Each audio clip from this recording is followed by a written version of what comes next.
Hazrat Abdullah bin Abu Talha radiyallahu anhu narrates that he heard Hazrat Anas bin Malik radiyallahu anhu say, when Allah's Apostle sallallahu alaihi wasallam reached Quba after immigration, he sallallahu alaihi wasallam would visit Hazrat Haram, the daughter of Milhan, who would serve him with meals. She is Hazrat Ubadah bin Samit's wife. One day when he sallallahu alaihi wasallam entered the house, she served him with meal. Thereafter Allah's Apostle sallallahu alaihi wasallam went to sleep and later woke up laughing. Hazrat Haram states that she submitted, O Allah's Apostle sallallahu alaihi wasallam, what made you laugh?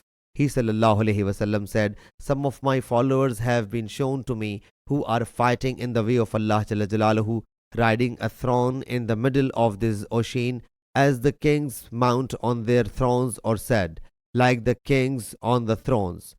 Ishaq, the transmitter, is in doubt about it. I submitted, invoke Allah Jalla Jalaluhu to include me among those people. So he sallallahu alaihi wasallam made invocation and then placed his head and went to sleep.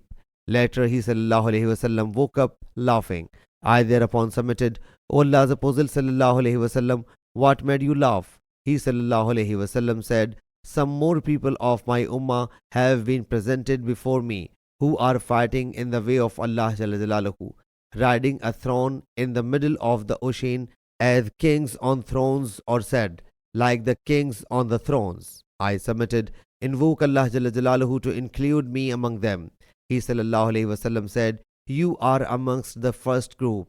So she, in Hazrat Muawiyah's reign, went on board, and after coming ashore, she fell off her mount and passed away.